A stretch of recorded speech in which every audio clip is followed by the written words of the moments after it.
Достар, бәріне сәлем, қалдарыңыз қалай? Жақындағы бір оқиға бар ғой, Түркістан облысында болған. Әкесімен баланың қарым-қатынасы жөнінде. Бүкіл ел қарап отыр. Әрине өкінішті, өзіміздің Қазақстанда ондай нәрсе болып жатқаны, бірақ әр адам бірінші өзі туралы ойлау керек. Біреудің оқиғасын былай талқылап жүгірмей.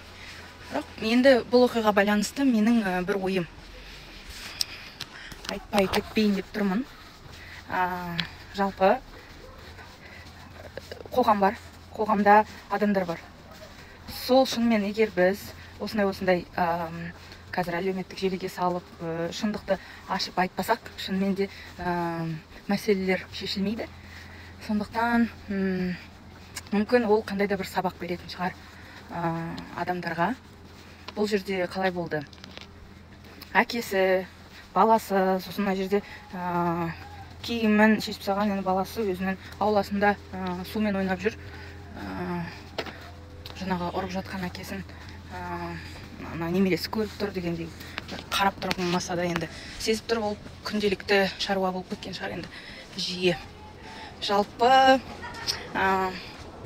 былай ғой, енді өмірде бәрі бастарынан қайтып келеді дегендей қайтып келетін шығар. Ол біздің оның адамдардың айтудың құқы жоқ сияқты.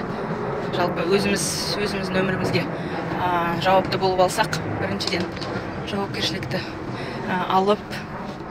Бірақ мұның түпкі мәселесі менің ойымша, менің байқауымша, менің ортам, менің тұрып жүрген қалам бойынша айтып өтсем, көп ата-аналар көбінесе қазір қалада балалары үшін өмір сүреді.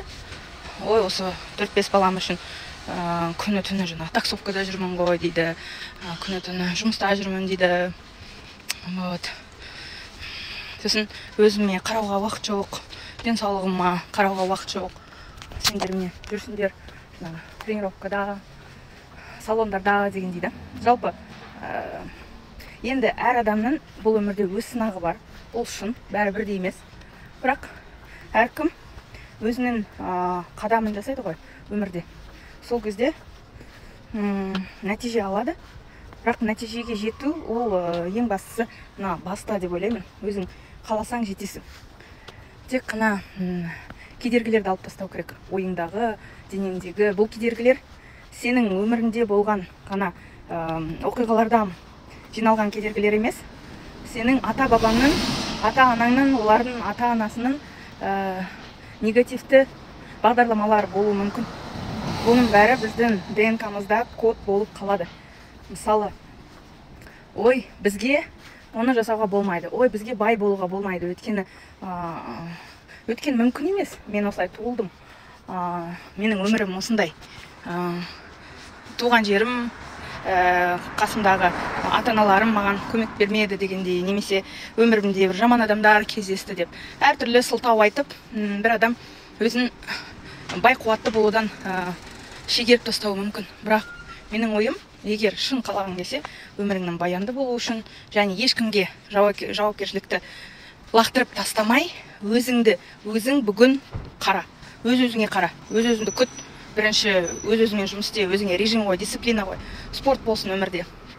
Жақсы адамдармен аралас, өзің ортаңды дұрыста. Сол кезде бәрі болады. Қалай ойлайсыздар?